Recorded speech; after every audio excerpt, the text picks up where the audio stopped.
Bom dia, preciosos e amados irmãos. Deus vos encha de gozo, de alegria na provação, e que a fé seja vosso sustentáculo em todos os momentos da vida. A prova o resultado daquilo que da natureza de todas as coisas. O que prova o que a pessoa é são os testes que ela enfrenta na sua jornada. Isso quer dizer, as provações que sobre as pessoas vêm são para mostrar realmente do que é feito cada pessoa. O salmista Davi, no Salmo 11, verso 5, ele diz: O Senhor põe à prova ao justo e ao ímpio, mas ao que ama a violência, a sua alma o abomina. Porque o Senhor é justo, ele ama a justiça. Os retos lhe contemplarão a face.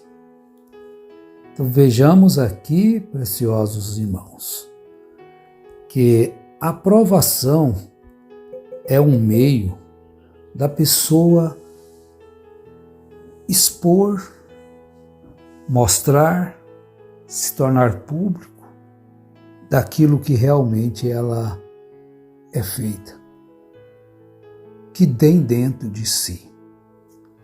É uma conversa que eu entendo ser muito preciosa devido ao fato de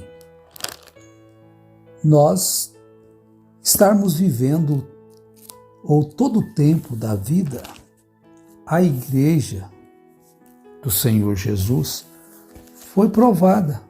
Em cada tempo, aqueles fiéis passaram pela provação que eles deveriam passar, antes de receberem o galardão,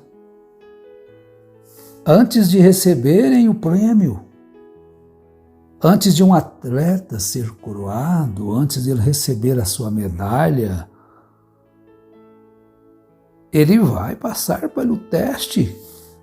Todos os atletas passam dificuldades, competições, e eles, para serem coroados, para receberem o seu prêmio, eles devem vencer. A vida é um período de teste, né? Período de teste. Tem eu não sei dizer o que se trata disso que vou ler para vocês, a respeito da mesma água quente amolecendo uma batata, mas endurecendo o ovo. É uma parábola, talvez? Olha, a mesma água fervente que amolece a batata também torna o ovo duro. Tudo depende de como encaramos cada situação que se apresenta diante de nós. Não são as circunstâncias que nos mudam, mas sim como reagimos e transmitimos o que se passa dentro de nós. Veja bem, tudo o que aconteceu com os nossos irmãos ali do primeiro século, aconteceu muitas coisas, muitos desistiram e outros permaneceram. As mesmas aflições e provas vêm sobre o justo e sobre o ímpio. Porque o ímpio, às vezes, ele faz questão de se parecer com o justo, né? Com um impio. Você conhece isto muito bem, não é uma coisa misteriosa que estamos falando. Mas a pessoa, quando quer enganar alguém, ele se apresenta como alguém do bem. Então você o coloca à prova. Justamente por isso é que as pessoas devem ser provadas para mostrar o que tem dentro de si, porque só exteriormente é muito fácil das pessoas se parecerem melhores, às vezes, até que um justo. Um injusto, às vezes, se apresenta melhor do que o justo. Tem mais eloquência, muitas vezes, às vezes tem melhor apresentação. Então, estas coisas, elas existem para que todos aqueles que se aproximam, que chegam a Deus, que quer que Deus o recebe por filho, seja aprovado. Nós sabemos disso. Todos nós conhecemos as Escrituras também a respeito disto, quando Paulo escreve na carta aos Hebreus, que todos aqueles que Deus o recebe por filho, eles são provados, eles são testados. Então, ele diz aqui no capítulo 10 da carta aos Hebreus: lembrai-vos, porém, dos dias anteriores em que, depois de iluminados, sustentastes grande luta e sofrimentos.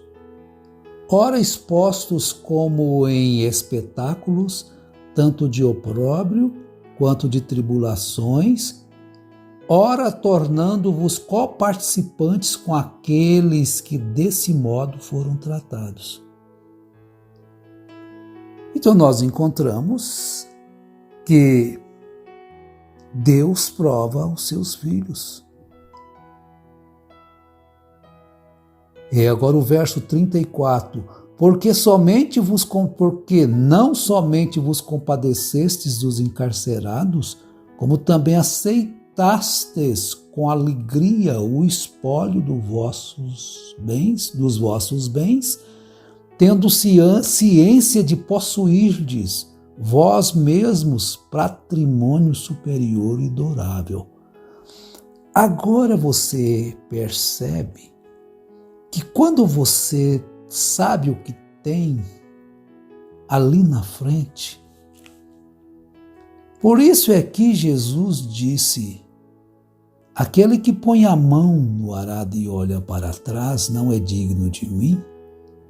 Porque aquele que realmente abraça o Evangelho do Senhor Jesus Cristo, puro, inadulterado, a palavra que às vezes é usada nas Escrituras, ele sabe para onde está indo, ele sabe de onde veio, ele sabe onde está parado e sabe para onde vai.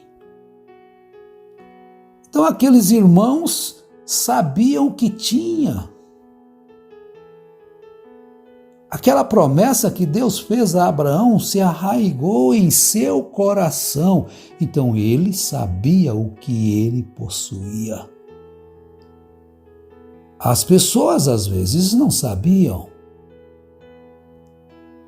Eles poderiam censurar Abraão, podiam censurar e poderiam na frente. Esse homem já alcançado a idade, ficou tantos anos ali na casa do pai, depois de velho ele sai aí para fazer o quê? Mas eles não tinham o que Abraão tinha. Eles não ouviram o que Abraão ouviu. Eles não viram o que Abraão viu. Então eles poderiam censurá-lo e falar a respeito de por que saiu, viveu tantos anos, mas Abraão sabia o motivo. Isso é uma coisa que nem todos vão compreender. Às vezes seu pai não vai, sua mãe, seu marido, sua esposa, e você fica aí rodeando para não desagradar marido, desagradar esposa, desagradar filhos, desagradar pai. E o chamado de Deus no seu coração, a luz chegou no seu coração, a voz de Deus chegou no seu coração e você fica resistindo. Estão vendo? Muitos fazem isso, mas é por causa da minha família, por causa de Abraão. Ele viveu 75 anos lá na sua família. Pensava talvez, aqui eu nasci, aqui eu vou morrer. Mas Deus tinha algo melhor para Abraão. E ele falou com ele. Vocês pensam que foi tão fácil assim? Falou, Abraão, falou, Sara, isso aqui, vamos, as coisas estamos saindo. Para onde? Preocupa não. Deus me falou, aí quantas coisas você vai deixar? Deus está aqui conosco, Deus está aqui, nós temos isso, nós temos aquilo, nós temos encontros, nós temos reuniões, nós temos uma igreja para fazer culto. Vocês vão para onde? Para o deserto. Deus falou para mim acompanhar Ele, seguir a sua orientação. E Deus falou para você seguir a orientação. Vai passar por provações? Vai. Tem dificuldades? Tem. Mas a mesma água fervente que amolece a batata, endurece o ouro, o ovo. Então é o que tem dentro de você que determina se você vai deixar tudo isso para seguir a Cristo ou não. Mas só saia com convicção de que Deus é que falou o seu coração. Ao contrário, fique no Egito mesmo, fique na casa do Pai, fique na igreja que seu pai foi, sua mãe foi. Então você quer morrer lá? Porra! Não chegou para você essa luz? Ore mais um pouco, quem sabe ela chegue, né? Mas Deus se ajude àqueles que têm abandonado tudo para ficar, às vezes, sozinho, distante, aí no Mato Grosso, meus irmãos aí do Mato Grosso, no Sul, Mato Grosso do Sul, lá, irmão Edson, lá em Mato Grosso do Sul, me fale aqui, onde é a cidade ali, a sua esposa. Mas com confiança ousemos dizer, o Senhor é o nosso ajudador e não temeremos o que nos possa fazer o homem. Então não abandoneis, portanto, a vossa confiança, porque ela tem grande galardão. Vendo? Com efeito, tendes necessidade de perseverança, para que, havendo feito a vontade de Deus, alcanceis a promessa. Porque ainda dentro de pouco tempo, aquele que vem virá e não tardará. Todavia o meu justo viverá pela fé. Se retroceder, nele não se compraz a minha alma. Aquele que olha para trás não é digno do Senhor. Nós, porém, não somos dos que retrocedem para a perdição, somos, entretanto, da fé para a conservação da alma. Olha que coisa maravilhosa. Então, as lutas e as dificuldades, as provas, servem justamente para provar de que material você é feito. Estão vendo? Então, Pedro também escreveu sobre isto no versículo 7 da primeira carta dele. Ele disse assim: para que, uma vez confirmado o valor da vossa fé, muito mais preciosa do que o ouro perecível, mesmo sendo apurado por fogo, redunde em louvor, glória e louvor na revelação de Jesus Cristo. Então você tem recebido o verdadeiro, o único Salvador, o verdadeiro e único intercessor, o verdadeiro e único mediador, o verdadeiro curador, o verdadeiro em tudo, o justo, o Filho de Deus. Então você tem esta confiança. Então não abandone essa vossa confiança que tem chegado ao coração.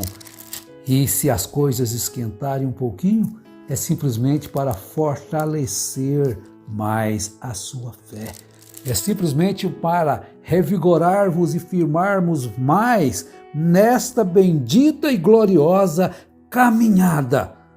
Neste caminho estreito, nesta porta estreita, neste caminho apertado, que às vezes tem hora de lágrimas, às vezes tem hora de tristeza, mas você sabe o que você tem.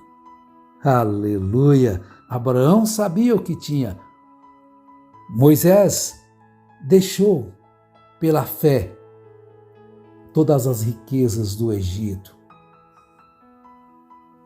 Porque ele via por si uma recompensa em fazer aquilo que o seu coração, que Deus tinha colocado, e sair para um dia libertar.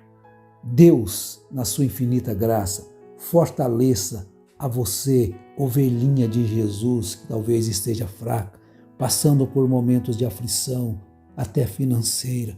Que o Senhor Jesus Cristo, o Pai, nosso Deus, em nome de Jesus Cristo, te fortaleça, console os vossos corações, anime, supra as necessidades. Ele é capaz, confia, creia, ore, não deixe que nada abale a sua fé, mas permaneça nesta palavra gloriosa, a Bíblia Sagrada. Em nome de Jesus Cristo, nós pedimos isto a favor de todos aqueles que amam a segunda vinda de Jesus. Amém. Glória a Deus.